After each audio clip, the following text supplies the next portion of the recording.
If you scared to die for what you believe in, that's okay, but I'm not. So get the out of my way. 6 people missing for months after following this alleged cult leader and self-proclaimed prophet. I think Rashad fits the usual profile, very narcissistic, very self-obsessed, grandiose claims. He has 90,000 followers, by the way, on Instagram. We're taking a closer look into the history of alleged cult leader Rashad Jamal White and his group, the University of Cosmic Intelligence. Grand Rising Cosmic Family. First, let me start by saying peace to the gods and goddesses of planet Kai. Peace meaning positive energy always creates elevation. August 13th, 2023 was the last time anyone saw 25-year-old Michaela Thompson, 27-year-old Jarrell German, and 36-year-old Michaela Wickerson. This is the last known image of the trio in a St. Louis grocery store. Along with them, 30-year-old Naman Williams, 3-year-old Malaya Wickerson, and 2-year-old Ashton Mitchell all vanished. Their disappearance is now being investigated by a local police department. Friends and family of the missing say they cut off contact with them, some even quitting their jobs or maxing out credit cards. We spoke to cult expert and author of Cults Inside Out, Rick Ross. He says that process likely started slowly before any extreme measures were finally taken. Well, people gradually unplug. It's a process of increments, step by step, bit by bit. People like Rashad encourage them to do this. And that is one of the early warning signs that something is really wrong, is that you have a loved one who's becoming increasingly socially isolated. And they're obsessed with a particular leader, and you realize that their entire network of friends is now within this group. But it doesn't happen overnight. It happens slowly but surely. And in this sense, people don't really realize how far they've gone with these groups because it is a step-by-step increment process. What we now see as out of the ordinary, cult members may begin to find as reasonable. I think normal becomes whatever it is within the kind of network or bubble that you exist in online. So what we're seeing is people embedding in kind of networks online where they're only communicating with other like-minded people and constantly being reinforced in whatever their new normal is as dictated by the leader. So we think it's crazy, but then we're dealing with the world at large. These people are often cut off, as we hear, from their family, from their old friends, and they're embedded in this alternate reality, this other world online, in which they are following people that are like-minded, conversing with people online, and following, streaming and YouTube videos. It can become, completely encapsulating, where people really have no other access to the real world. Ross says things start out innocently enough, oftentimes when people are down on their luck.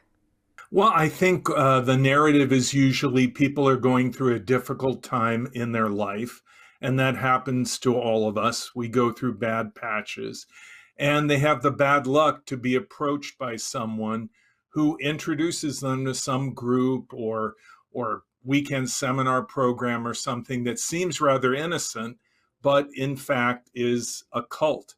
And the person who's talking to you about this group or activity could be a coworker, a friend, someone you know, someone you trust. As Ross explains, there are several things that determine whether a group is actually a cult. Well, we look for 3 things to form the core, the nucleus of what a destructive cult would be. Number 1, is the leader the defining element and driving force of the group? And is the leader a dictator with no meaningful accountability? And has he or she become an object of worship? Second, does the leader manipulate people in identifiable ways that line up with coercive persuasion? In other words, is he gaslighting people? Is he manipulating them, isolating them from family and friends to control what they hear, what they see, to gain undue influence. And finally, 3, having gained undue influence, does the leader use it to take advantage of his or her followers, exploit them, and do harm to them? In this case, Ross believes the University of Cosmic Intelligence is in fact a cult, and that Rashad Jamal is its leader. The leader of this alleged cult or group, his name is Rashad White. He goes by Rashad Jamal. And according to his Instagram, he's a self-proclaimed prophet. He calls himself a revolutionary, and he calls himself also a luminous being. Is it possible that he believes in all of this? In my experience, most of the cult leaders that I deal with are grifters, con men. They don't really believe their own hype. If they do cross that line, it becomes dangerous because then they are delusional and may, harm the people that are following them by acting basically insane, unplugging from reality, taking all of their followers over the edge with them. I think Jamal Rashad fits the usual profile, very narcissistic, very self-obsessed, grandiose claims. He has 90,000 followers, by the way, on Instagram. And of course, he has a YouTube following and so forth. This is the wave of the future. Groups called cults are recruiting online, and anybody could be targeted. Peace to the gods and goddesses of Planet Kai. This has been brought to you by the ancestors first, then the University of Cosmic Intelligence, real up and rich. Now we rise. I leave as I come. One, Ashe. Rashad Jamal boasts thousands of followers on Instagram and TikTok, where he speaks the word of his group. That includes promoting polygamy, living off the grid, and anti-government beliefs that sound a lot like conspiracy theories. Winner not real. The true name, it's a weapon. The true name of winner is called Sub-Zero technology. They put they made fake clouds, and then they put ice crystals in the clouds. And then they use these fake 5G towers to activate these fake ice crystals in these clouds. So this is how they be looking, right? We've seen this before, y'all, and never thought nothing of it. All them birds on the power line, you don't be thinking of it. But they sitting there actually charging up. All right? These are your government drones. They fly all over and they record surveillance.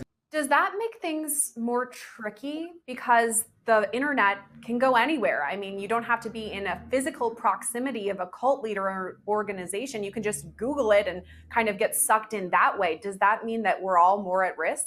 Sierra, I think it's even more ominous than that. I think that minor children can be recruited online with their parents not even knowing that they're interacting with a cult or a cult leader. Because anyone with a smartphone, anyone with access to the internet is possibly a target for cult recruitment. And we've seen this over and over and over again. I mean, there was a group that recently has been exposed. I dealt with them over the years, called Love Has Won, led by Amy Carlson. There's a documentary about her calling herself Mother God. She would recruit online, raise money online, and constantly do events streaming online. Another group with the leader who also, by the way, is in jail, like Rashad Jamal in Georgia, is a group that called itself the Ethereans and later Carbon Nation, led by Elizio Bishop, who's now, for abuse, like Rashad Jamal, in jail. He recruited online and would sequester his followers at an Airbnb in Central America. So this could happen to anyone, and recruitment online is now the norm. Right now, Rashad Jamal is serving an 18-year prison sentence in Georgia for multiple child molestation and child cruelty convictions. He was sentenced back in August and has since filed a motion for a new trial. Now, he's been convicted of multiple crimes. Does that make things more difficult? I mean, the cult leader is behind bars. How is he going to communicate? Well, that's interesting because, Warren Jeffs, who is now in prison in Texas for horrible abuse of children, raping minor children, he still runs the cult the polygamous cult called the FLDS, from prison. So it is possible for leaders to continue to communicate with their followers, even though they are incarcerated. Sounds crazy, but that's what is going on. It's not the first time Rashad Jamal or his followers have been involved in criminal activity. Damian Winslow Washam was eventually found not guilty by reason of insanity for murdering his mother with a sword. Crystal Pickens was sentenced to life in prison, and Yasmin Hyder sentenced to 35 years after robbing and murdering a Florida college student back in 2022. So does that relate at all to the case here of these missing people, that some of the followers could be dangerous? Well, I think that this particular group, led by Rashad, is dangerous. I mean, he's in prison for violent crimes against children. And so what we see is that there is a feeling that the ends justify the means, which is a typical philosophy in cults. In other words, if I, the leader, say that it is just for you to execute someone that I feel is an enemy of our higher power, of our existence, then you should do it. And it's not really a crime morally or ethically, because the ends justify the means. And so many times with cult groups, we see them, going off the rails into criminal activity, led by a leader who feels that there should be no limit to their power. Beyond committing dangerous crimes, police in Missouri also report the missing cult members acting in strange ways, such as running outside naked during a rainstorm or digging things up in their yard. People that are in groups called cults, at the dictates or suggestion of their leader, may do really bizarre things. I mean, let's look at the followers of Amy Carlson, Mother God. She would make demands of them. They would do odd things. In the end, when she died, they would not accept her death, and they wrapped her body in Christmas lights and worshiped it. So there are groups and there are followers that we see that seem to be detached from reality. The leader creates a new reality, and that becomes their new normal. But making choices dictated by one sole leader leads down a slippery slope. What is the danger of somebody idolizing another human, putting them above everyone else? I think the danger of worshiping a cult leader is that the leader has no real accountability, and that the leader is saying, I represent a higher power. So if you question me, you are questioning God. You are questioning that higher power. And so you feel that you cannot question the leader. And therefore, the leader can rationalize or justify anything. And this leads to abuse. That kind of power with no checks, no balances, unfettered, is what we see over and over again playing out in scenarios where children are hurt, where people are denied proper medical care, or they become involved in criminal schemes. And of course, what we see is their finances become depleted. The leader takes whatever he or she can get from them by maxing out their credit cards, getting them to liquidate assets, etc. The key is accountability and transparency, and cult leaders don't have either. With this case, 6 missing people who have not been seen or heard from in months, comes concern for the 2- and 3-year-old children involved. The majority of the people who vanished are adults, and they follow a group that urges them to go off the grid. So if they don't want to be found, is that their right not to be found? The key issue right now with these adults that have gone off the grid, disappeared because of Rashad, is that they also have minor children. And this is the tragedy of groups like this, that children have no choice, that they are dependent upon their parents to look out for them, to protect them.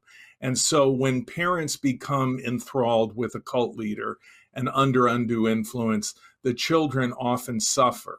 And we've seen this play out in group after group after group. One of the worst being the children of God, where the leader mandated that children as young as 4 be sexually abused. So children can become caught in the situation of a cult because of their parents. And I think that is something probably that the families fear, that are now wondering where their grandchildren, their nieces, nephews are. But Ross says there are ways to remedy the situation. Well, hopefully Child Protective Services will become involved, because Rashad is in prison for abusing children. And so there is a history of child abuse with this particular group. So that would be one immediate thing, to interview the children and find out how they've been treated, how they're doing, etc. As far as the parents are concerned, this is very difficult. People have a right to believe whatever they wish, but that doesn't mean they can do whatever they want in the name of those beliefs. So I think unless the parents have committed crimes, they may just go along their way. Perhaps the parents will help them to reconsider their commitment to Rashad Jamal. For family members of those involved in a cult, Ross has a specific suggestion. Well, the first thing I would advise is don't be confrontational and don't argue and be negative. Don't look at your family members, say, oh, you're in a cult, because they may go back to other members and the leader and share that you have said that, and then you may be cut off completely. So I would instead be a good listener, listen to what they have to say. When you have the time, copy down some notes, go online and use the internet for a constructive purpose, which would be doing research about the particular group or leader so that you can get a better handle on it. And you might consider eventually doing an intervention, but that would be something that you should carefully consider after doing quite a bit of research and discussion with the larger family. He also urges family and friends to avoid blaming anyone. I think it's really important not to blame and shame cult survivors or cult victims. No one joins a cult intentionally. They're basically tricked and then trapped emotionally and psychologically by the group and the leader. So I think for us to blame or shame people that become involved is a mistake, and it serves no useful purpose. The Berkeley Police Department in Missouri says the investigation into the 6 missing people has been underway for nearly 6 months. Anyone with more information about their whereabouts is asked to contact the police. Reporting for Law and Crime, I'm Sierra Gillespie.